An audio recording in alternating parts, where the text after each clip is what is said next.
Rahasia di balik disyariatkannya berwudu. Kita tidak hendak bicara tentang fikih wudu karena ma'ruf fikih wudu sering dibahas. Kita hanya ingin mengupas tentang syariat wudu itu dari segi yang lain. Manfaat daripada wudu dari segi jasmani dan juga rohani. Karena berkaitan dengan masalah tazkiyatun nafsi, membersihkan jiwa. Ma'asyiral muslimat yang dimuliakan Allah Azza wa Jalla, ada yang mengatakan bahwa wudu itu adalah ibadah yang merupakan kekhususan umat Islam. Tapi ada juga yang mengatakan tidak, bahkan seluruh para nabi juga disyariatkan wudu. Tapi ada juga yang mengatakan maksudnya dikhususkan syariat wudu kepada umat Islam itu caranya, di mana cara wudu kita berbeda dengan cara wudu umat-umat sebelum kita. Dan wudu sendiri adalah salah satu identitas kaum muslimin yang kelak di akhirat Nabi SAW tidak akan mengenali umatnya kecuali mereka berwudu. Dan itu dijelaskan dalam sebuah hadis di mana Nabi SAW satu hari dia sedang mengunjungi para syuhada yang ada di Uhud. Tentu tujuannya Nabi SAW ingin mengenal atau mengenang jasanya para syuhada. Itulah Nabi tidak pernah melupakan kebaikan siapapun. Makanya dikunjungi. Seolah-olah Nabi ingin mengatakan, kalaulah bukan karena Allah kemudian jasa-jasa para syuhada, tentu kalian tidak seperti ini. Makanya penting, apalagi kita kemarin 17 Agustus, hari kemerdekaan kita mengenang para pahlawan yang sudah memerdekakan negeri ini. Kalau bukan karena Allah kemudian mereka para pahlawan, tentu kita tidak merdeka di bumi Indonesia ini. Itu yang melakukan Nabi saat ziarah mengunjungi kuburan para syuhada Uhud. Yang menarik adalah sepulangnya Nabi SAW mengunjungi para syuhada Uhud itu, Nabi SAW tiba-tiba menangis. Kemudian mengatakan, Ashfaqtu li ikhwani. Aku rindu ingin berjumpa dengan teman-temanku. Sahabat heran karena di sekeliling Rasul adalah teman-teman Rasul, para sahabat. Makanya sahabat mengatakan, awalasna ikhwanuka ya Rasulullah. Rasul, bukankah kami teman-temanmu ada di sekitar kamu? Maka Nabi SAW mengatakan, kalian bukan teman-temanku, kata Rasul. Lastum ikhwani. Kalian bukan teman-temanku. Akan tapi kalianlah ashabi, sahabat-sahabatku. Adapun teman-temanku, kata Nabi SAW, kaumun yu'minuna bi walam yarawni. Sebuah kaum yang mereka beriman kepadaku tapi tidak pernah melihatku. Kemudian sahabat Nabi SAW bertanya, bagaimana kau bisa mengenali mereka wahai Rasul? Maka Nabi SAW mengatakan, bala fa innahum ya'tuna yawmal qiyamati ghurran muhajjalina min atharil wudu wa ana faratuhum alal hawdi. Tentu aku bisa mengenali mereka, kata Rasul, dari bekas-bekas wudu mereka. Ghurran muhajjalin. Ghurran itu artinya cahaya yang ada di kepala. Muhajjalin, tahjil itu artinya cahaya dari ujung-ujung anggota wudu selain kepala, tangan, kaki. Jadi nanti pada hari kiamat Nabi SAW mengenali kita itu dari bekas-bekas wudu kita. Karena anggota wudu kita itu akan bercahaya nanti pada hari kiamat. Dengan itulah Nabi SAW mengenali kita. Maknanya kalau kita tidak pernah berwudu, macam mana Rasul akan kenal umat? Makanya wudu itu identitas. Kalau kita mengaku umat Rasul, umat Muhammad SAW, maka kita harus senantiasa menjaga wudu. Makanya ada hadis yang mengatakan, la yuhafid alal wudu illal mu'min. Tidak mungkin orang itu menjaga wudunya kecuali dia seorang mukmin. Kalau selain mukmin tidak mungkin menjaga wudu. Hanya orang yang berimanlah yang menjaga wudu. Karena tahu wudu itu identitas masalahnya. Masyaallah muslimat yang dimuliakan Allah Subhanahu wa taala. Bahkan lebih daripada itu, kita cerita tentang keutamaannya dulu Bu ya. Baru kita nanti akan ceritakan faedah-faedah. Di antara keutamaan wudu itu yang pertama Bu, sebab mendapatkan kecintaan Allah. Kalau kita ingin mendapatkan kecintaan Allah Subhanahu wa taala, maka jagalah wudu. Karena perkara itu bukan bagaimana caranya kita mencintai, tapi bagaimana caranya kita dicintai. Kalau mencintai, belum tentu yang kita cintai cinta pula sama kita. Tapi kalau sudah dicintai, barang tentu kita bisa membalas cintanya. Bagaimana caranya kita meraih kecintaan Allah Subhanahu wa taala? Ya menjaga wudu tadi. Makanya Allah Subhanahu wa taala berfirman dalam surah Al-Baqarah 222, "Innallaha yuhibbut tawwabin." Allah itu senang, cinta, suka dengan orang-orang yang melakukan tobat, wa yuhibbul mutatahhirin, dan juga cinta dan suka dengan orang-orang yang menjaga kebersihan, termasuk wudu di dalamnya. Ini yang pertama. Yang kedua, sebab mendapatkan surga Allah Subhanahu wa taala. Sebab mendapatkan surga Allah Subhanahu wa taala. Disebutkan dalam hadis Uqbah ibn Amir radhiyallahu anhu. Uqbah ibn Amir radhiyallahu anhu. Nabi sallallahu alaihi wasallam mengatakan, "Ma min muslim yatawadda fayuhsinu wudu'ahu thumma yaqumu fayusalli rak'ataini muqbilan alaihima biqalbihi wa wajhihi illa wajabat lahul jannah." Barang siapa atau tidaklah seorang muslim berwudu, tidaklah seorang muslim berwudu dan dia memperbaiki wudunya, nggak salah-salah wudunya itu, betul-betul dia memperbaiki wudunya. Kemudian dia salat dan dia hadapkan hati dan wajahnya kepada Allah Azza wa Jal, kata Rasul, illa wajabat lahul jannah, kecuali wajib Allah masukkan dia ke dalam surga. Menunjukkan bahwa wudu itu adalah penyebab kita masuk ke dalam surga. Kemudian yang ketiga, raf'u darajat, penyebab kita diangkat derajatnya di sisi Allah Subhanahu wa taala. Makanya hadis Abi Hurairah radhiyallahu an, Nabi sallallahu alaihi wasallam mengatakan, "Ala adullukum ala ma yamhullahu bihil khataya wa yarfa'u bihi darajat." Qalu bala ya Rasulullah. Qala isbaghil wudu 'alal makarih wa kathratil khuta ilal masajid wa intidarus salati ba'da salah.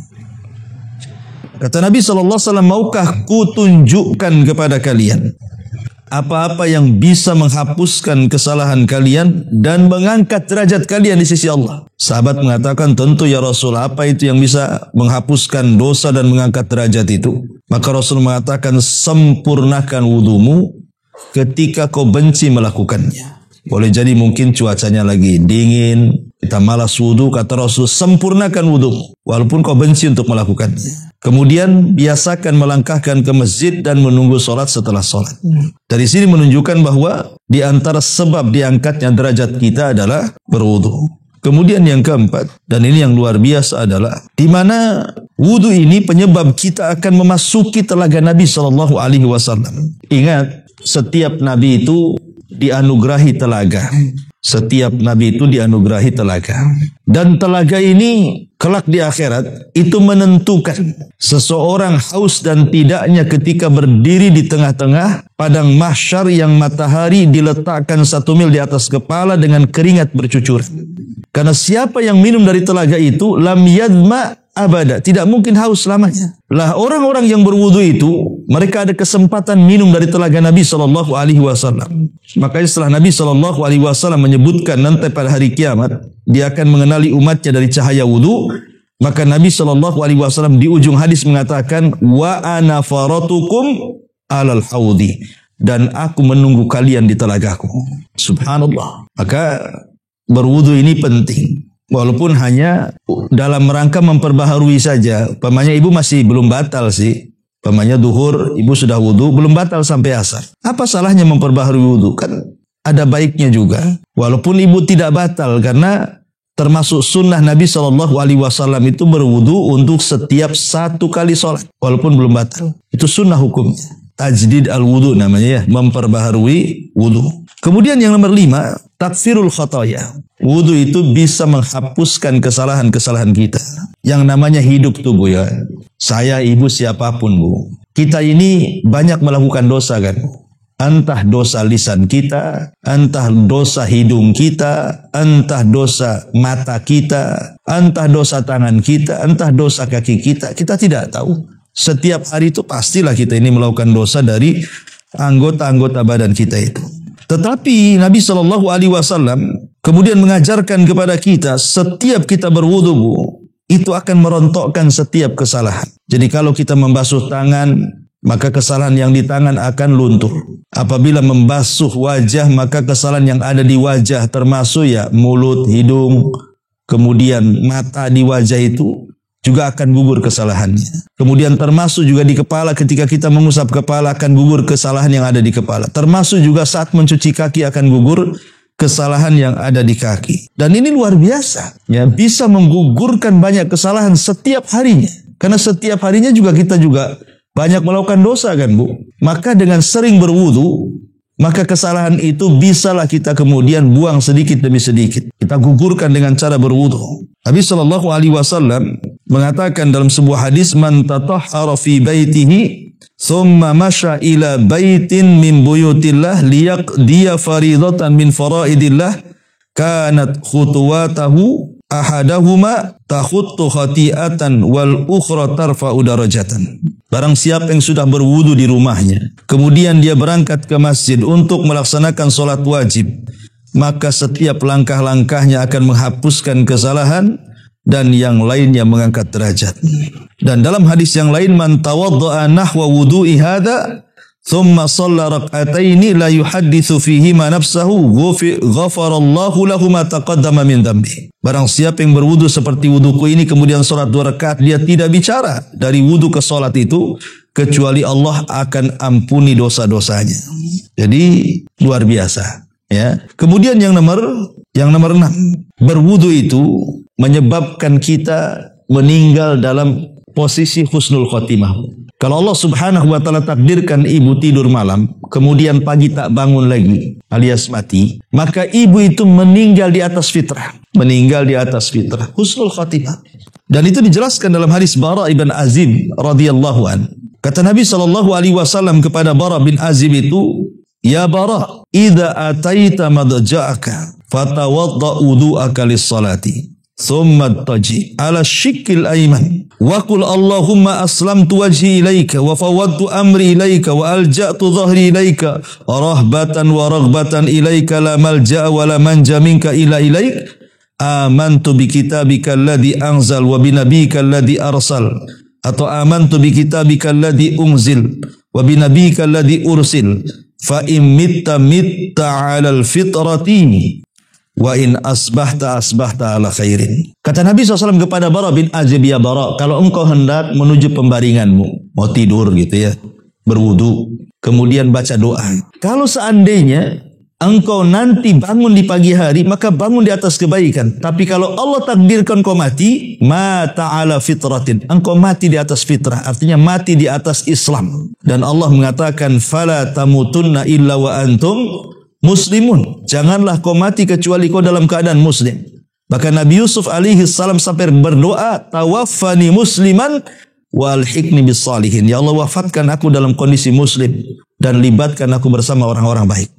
Jadi kalau seandainya Allah takdirkan kita ini tidur kemudian tak bangun lagi paginya Bu, insya Allah mudah-mudahan kita mati di atas fitrah. Makanya sebagian ulama mengatakan Bu, sebenarnya seseorang itu meninggal ketika di pagi hari kita meninggal, apakah dia su'ul khotimah atau husnul khotimah itu gampang sebenarnya nilainya. Cara lihatnya itu maksudnya. Apa lihatnya? Lihat kelakuan sebelum tidurnya Bu. Kalau sebelum tidurnya dia banyak melakukan ibadah, salah satunya wudu, kemudian Allah takdirkan dia mati, insya Allah itu husnul khotimah Bu. Tapi kalau sebelum tidurnya ibu maksiat kepada Allah Azza wa Jal, bermaksiat kepada Allah sebelum tidurnya ibu malah pegang handphone, begibah pula di handphone. ataupun kemudian kelayapan ke sana kemari, tidak jelas yang dituju, atau jelas-jelas maksiat kepada Allah Azza wa Jalla. Kemudian tidur, kemudian tak bangun lagi, dipastikan sul khotimah tuh orang kayak gitu tuh. Makanya wudu sebelum tidur itu penting, karena itu menentukan bangunnya kita itu dan juga matinya kita. Kalau seandainya Allah bangunkan, berarti bangun di atas kebaikan. Tapi kalau kita diwafatkan, wafat di atas fitrah. Makanya di antara salah satu faedah wudu yang ke-8 adalah bisa menghilangkan ikatan setan. Yang ke-7 ya Bu. Jadi bisa mengurai ikatan setan. Setiap malam itu, setiap malam. Saya, ibu atau siapapun itu kalau mau tidur biasanya didatangi setan Bu. Cuman tak nampak setannya. Kalau nampak tak bisa tidur ibu. Jadi setan itu datang bawa tali itu Bu. Kemudian tengkuk kita lah diikat sama setan. Ingat, setan itu tidak bisa menguasai ubun-ubun depan. Setan itu hanya bisa menguasai tengkuk belakang. Bahasa saya, otak itu ada dua Bu. Ada otak depan, ada otak belakang. Kalau orang barat mengistilahkan otak kiri sama kanan. Kalau kita otak depan dengan belakang. Otak depan itu disebut ubun-ubun, otak belakang itu disebut tengkuk namanya. Ya. Ubun-ubun itu tidak bisa dikuasai. Makanya Al-Quran sendiri menceritakan ketika iblis bersumpah untuk menggoda anak Adam, dia hanya bisa menggoda dari arah kiri, kanan, depan, belakang. Atas tidak. Atas tidak bisa digoda oleh setan. Maksudnya ubun-ubun. Karena ubun-ubun itu di tangan Allah Azza wa Jalla. Tapi setan bisa mengganggu kepala kita itu hanya dari tengkuknya saja. Dengan cara apa? Ya'kidu syaitan ala qafiyati ahadikum idh huwa nam. Jadi setan itu setiap malam akan datang mengikat tengkuk kita saat kita sedang tertidur. Salatu uqat, 3 ikatan. Jadi setan tiap malam bawa tambang tuh untuk mengikat tengkuk ibu tuh. Lah 1 kali ikatan, setan itu akan bernyanyi itu. Nyanyinya gimana tuh? Nim naumatan tawilah farqud katanya. Tidur yang nyenyak, malam masih panjang. Kemudian diikat lagi 2 ikatan, ngomong gitu lagi. Tidur masih panjang. Pada ada subuh tuh. Ya dibilang tidur masih panjang aja tuh. Tidur terus, tidur. Sampai 3 ikatan tuh. Jadi betul-betul sama setan itu dinina bobokkan kita supaya kalau bisa jangan bangun kecuali selepas subuh. Tetapi barang siapa yang dia bangun sebelum subuh atau sepertiga malam dia bangun, kemudian dia berzikir kepada Allah Azza wa Jalla, membaca doa setelah tidur, alhamdulillahilladzi ba'da ma amatana wa ilaihin nusyur. Kemudian kita berwudu, kemudian kita sholat, maka semua 3 ikatan itu akan hilang. Dengan berzikir hilang 1 ingatan, dengan berwudu hilang dengan berzikir hilang 1 ikatan, dengan berwudu hilang 2 ikatan, dan dengan sholat hilanglah 3 ikatan. Semuanya hilang.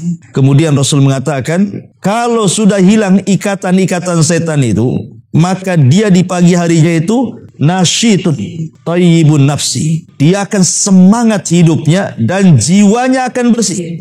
Hidupnya akan semangat, jelas tujuan hidupnya untuk apa, dan dia pun menjadi semangat betul-betul karena jiwanya itu bersih. Tapi sebaliknya kata Rasul, kalau ikatan itu tidak ada yang terurai karena bangun jam 8, jam 7 atau jam 6 gitu kan ikatannya masih diikat terus di tengkuknya, maka dia akan dibangunkan dalam kondisi malas dan buruk perangainya. Hatinya buruk. Coba lihat manfaat wudu itu.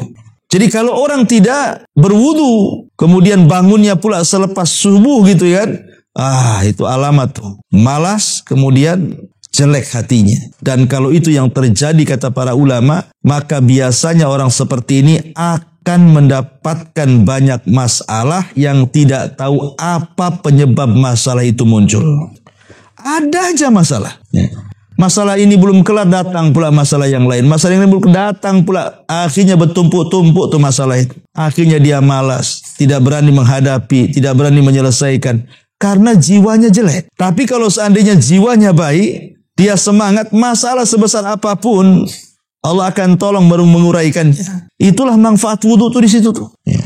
Ma'asyiral muslimat yang dimuliakan Allah Subhanahu wa taala. Kemudian juga nomor 8, lebih daripada itu adalah wudu penyebab dikabulkannya doa. Jadi kalau ibu sebelum berdoa kemudian berwudu, kata Rasul, ma min muslimin kata Nabi SAW, yabitu ala dzikrin tahiran fayata'aru minal laili fayas'alullaha khairan minat dunya wal akhirah illa a'tahu iyyahu, kata Rasul. Barang siapa seorang mukmin dia tidur malam kemudian dalam kondisi bersih, artinya dalam kondisi berwudu, kemudian tengah malam dia bangun dan meminta sesuatu kepada Allah, kecuali Allah akan berikan semua permintaannya.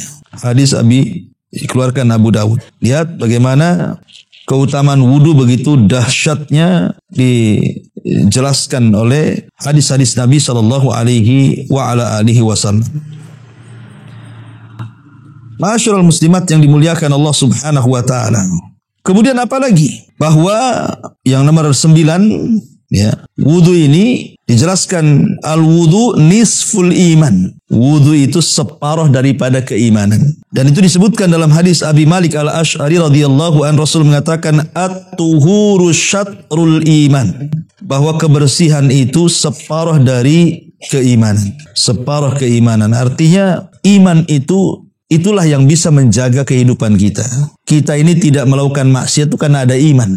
Karena orang bermaksiat itu hilang imannya. Sehingga kalau seandainya kita berwudu, minimalnya menjaga keimanan separuh kita itu. Dan tidak sampai hilang total gitu ya. Dan yang terakhir tentunya wudu sendiri adalah dalam rangka al-iqtida. Iqtida itu artinya mencontoh Nabi sallallahu alaihi wasallam. Nah, inilah diantara fadilah wudu.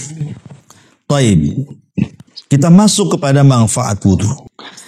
Ma'asyiral muslimat yang dimuliakan Allah Subhanahu wa taala. Kita tahu bahwa ketika ibu berwudu, saya atau siapapun ketika berwudu kan di antara yang dibasuh itu adalah tangan, kepala, kedua telinga, kaki kan itu anggota-anggota wudu kan itu. Manfaatnya apa sebenarnya? Manfaatnya itu loh apa membasuh-basuh tuh. Kita ambil manfaat di akhirat dulu.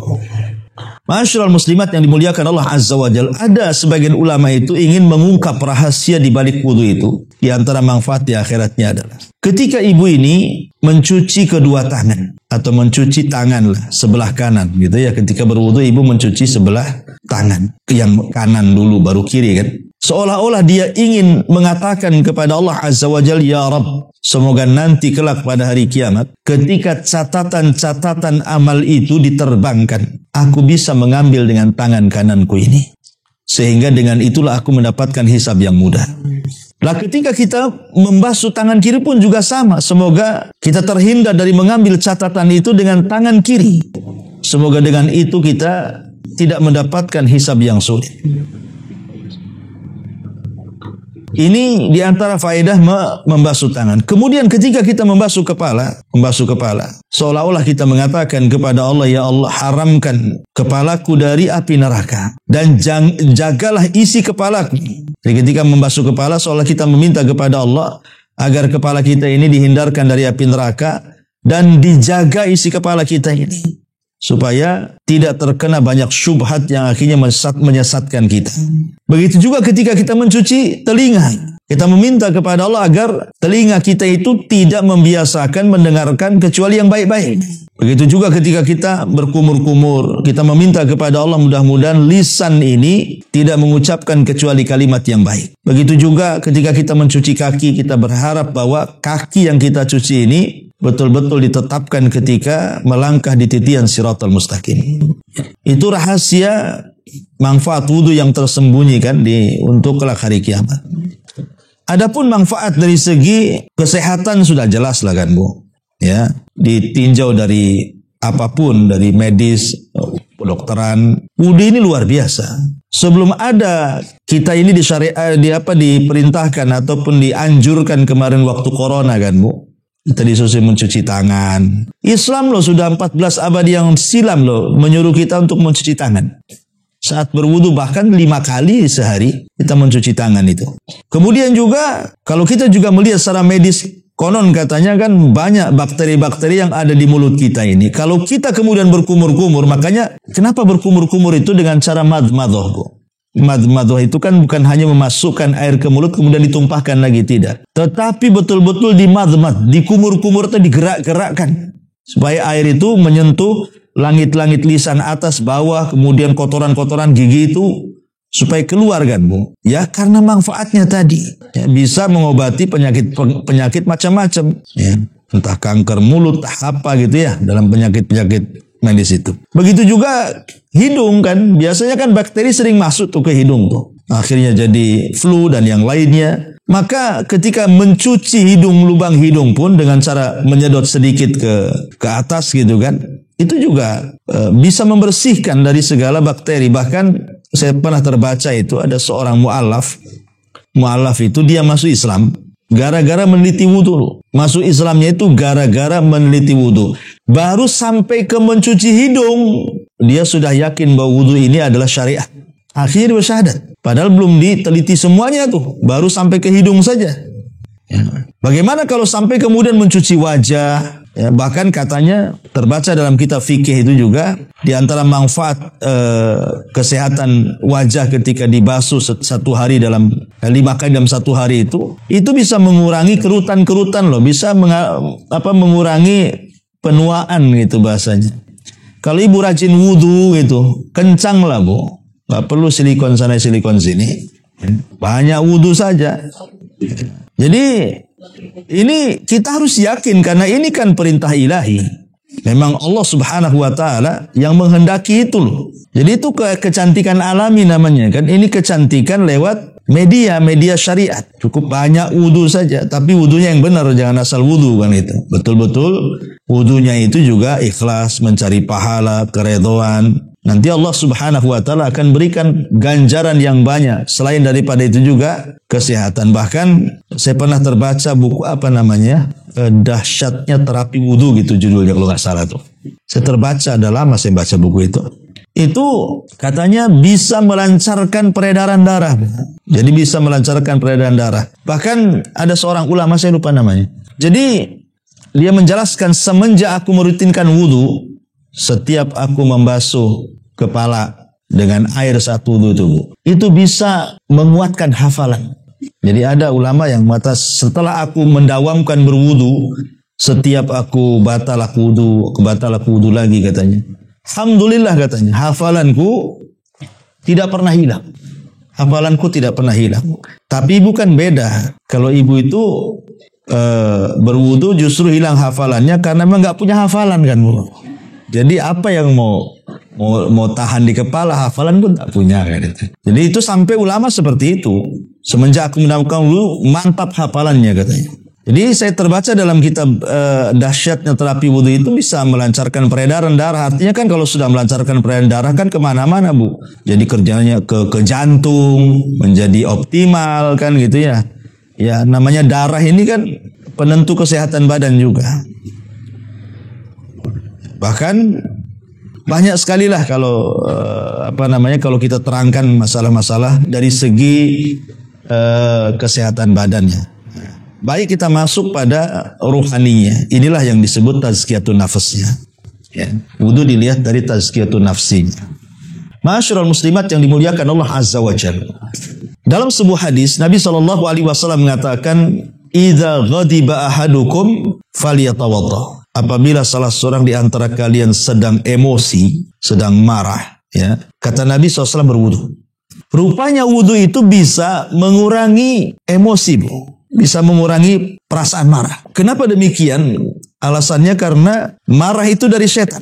Dan setan itu tercipta dari api. Dan api itu hanya bisa dipadamkan dengan air. Makanya ketika seseorang berwudu, hakikatnya sedang memadamkan bara api syaitan. Sehingga hati yang tadinya bergejolak, marah emosi, itu pelan-pelan menjadi reda. Itu kan tazkiyatun nafasnya di situ. Ya, bisa membersihkan, menjernihkan hati yang tadinya kalut, emosi, marah, wudu. Makanya kalau ibu lagi marah sama suami, wudu.